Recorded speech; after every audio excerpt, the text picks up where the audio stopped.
Hello everyone, I am Andrew Campnell, and this is my review for WWE's latest pay-per-view event, Hell in a Cell. And get ready because I definitely have a lot of things I need to say about it.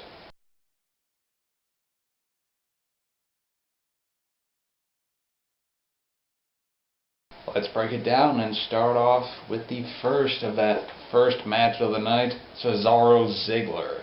Now this is one I was anticipating because Cesaro and Ziggler are two of my favorite wrestlers right now. They're both great technically, and just in general, they can put on great matches. And this was no exception. These two guys definitely went all out there and, mixed in a lot of old school stuff with new school stuff, and altogether made a pretty balanced, technically fluid match. And this is something that I think is really lacking today in WWE, so, all in all, props to that. However, this match wasn't without its problems. And example being, this was a 2 out of 3 falls match. However, Cesaro lost 2-0. This was something that was unexpected, which I guess is what they're going for, but it would have been nice to see Cesaro get at least one fall, because he is, in my mind, the most underutilized wrestler they have. I mean, he's powerful as all hell, yet he's a great technician, and he can make anybody he goes against seem better, or at least be better, kind of in the shades of Bret Hart. He can have a good match with anyone, and the fact that it ended like 2-0 was really disappointing. And the other thing was the time limit. Now, being that it was the first match of the night, they didn't have much time to go through, so to my knowledge, it was about 12-13 minutes the last time I remembered. Not that long of a match, especially when you have to do 2 out of 3 falls. So they really had to do they definitely had to do a lot of their moves and their bits as quickly as possible, trying to do as much as they could, which they definitely did. A lot of old catch can, and then, new school stuff. It was great, but they weren't able to do as much as they could, and what they were able to do, they had to do it quickly and on the fly, because they had to zoom in to the next match. So, all in all, this was definitely a good match, but like I said, it wasn't completely unscathed. It had its setbacks.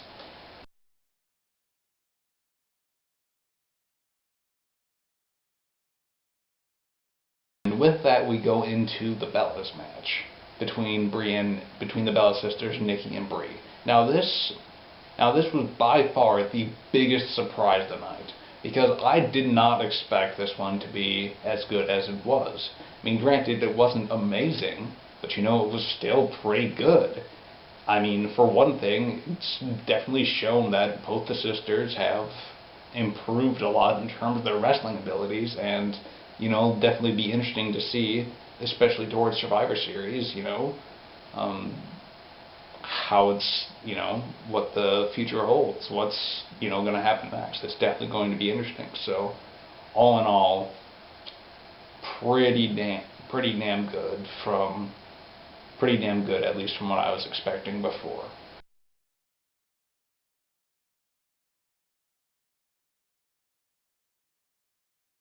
And then with that, we go into the tag team, with the tag team match between Usos and Golden Stardust.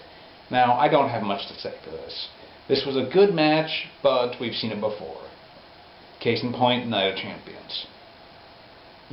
They hit all the spots. They hit all the spots they needed to, and the people that I saw deserved it the most, Golden Stardust, came out victorious. So, all in all, good match, but nothing new. I mean, Golden Stardust definitely could have used different opponents. I mean, I'm not sure who it would have been, but, a little variety wouldn't have hurt.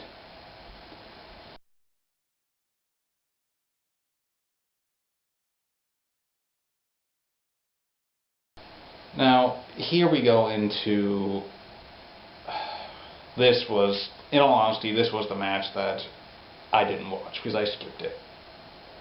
And I'll tell you why once you hear what it is. Big Show and Rusev. Okay. One reason why I skipped it, anytime you see two behemoths in the ring, you know, especially in Big Show's case, you're not going to have much speed and agility in the ring. You know, it's going to be two tanks, you know, bouncing off of each other, hitting as hard as they can. You know, I mean, granted, this is like in the case of Undertaker and Kane, but those were two very athletic big men, and they could move like men much smaller their size, and that's why their matches were so entertaining. This, however, was not the case. And the second reason why I didn't watch it, because this Rusev angle is working at the fact that he is currently undefeated and will be for some time. Therefore, it only seemed logical that I would skip it because I already knew the outcome. And that's no fun. Because watching these matches, you watch them because you don't know who's going to win. You know, like WrestleMania 25, Shawn Michaels and Undertaker, possibly the best match of all time, maybe. You know, you didn't know who was going to win. It really could have gone either way. And this was not the case. I mean, they were setting up Rusev. They've set up Rusev to be this monster heel, and he's just going to be constantly winning. And all in all, if you're going to watch the event, just wait until you see Lana go, Rusev, crush! And then you can turn it off, because you pretty much know what's going to happen next.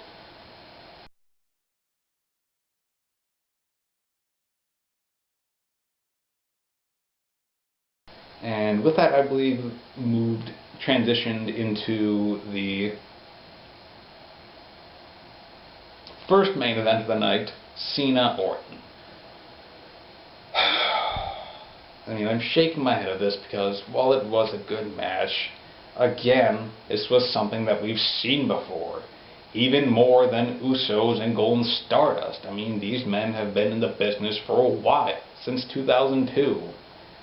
I mean, you know, they've had a 12-year career, and they've met each other plenty of times. So this match, it's really hard to distinguish them from other matches, because this may well could have been any other match they had. And the fact it was in contention for the WWE World Heavyweight Championship made it all the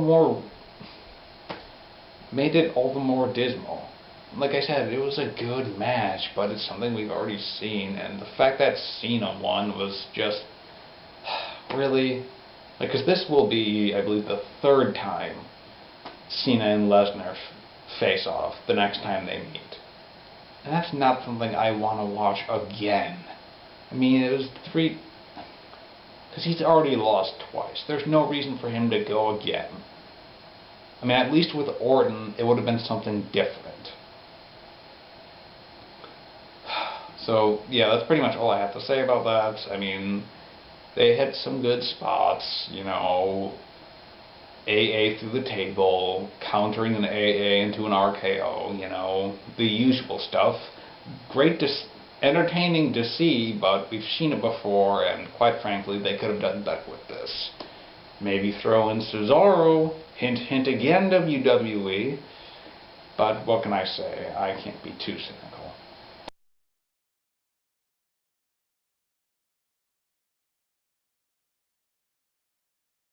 And between the first main event and the second main event, we had two matches. The first of which was the U.S. match between The Miz and Sheamus. This is, again, another one of the shake my head matches, because here are two guys I just don't care about anymore. You know, I wasn't that big a fan of either Sheamus or The Miz to begin with, so you can imagine my chagrin when I see that they have a fucking pay-per-view event, and it's for a championship that they quite frankly have given less and less respect over the years the United States Championship. And there's really not too much that I have to say about this match. I mean, it was against two people I didn't care about that much, and even disregarding that, it still wasn't that entertaining. I expected everything I saw to happen. You know, Ms. Dow was mimicking all of Mrs. moves. Sheamus hit the brogue kick for the win. Woo! You know, let's just skip that and move on. You know, find some new people.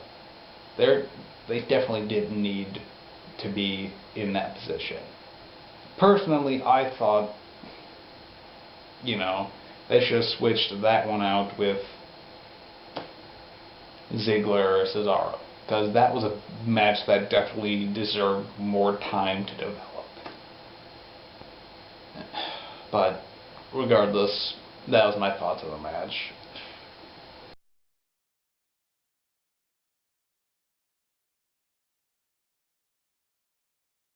And so moved on to the second to last match of the event, the Divas Championship between AJ and Paige.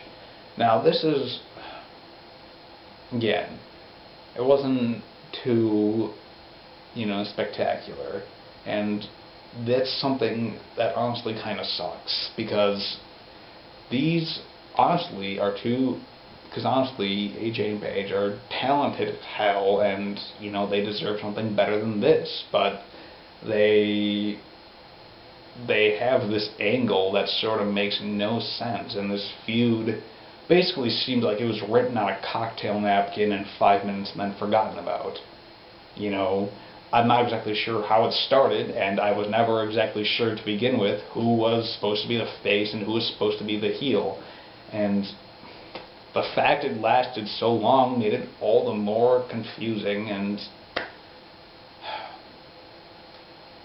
all the more just not entertaining. And another thing that sucks about it was that it was right before the main event, the last main event.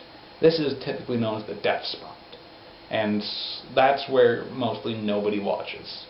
Where, I shouldn't say nobody, but you're not going to see as many people watching.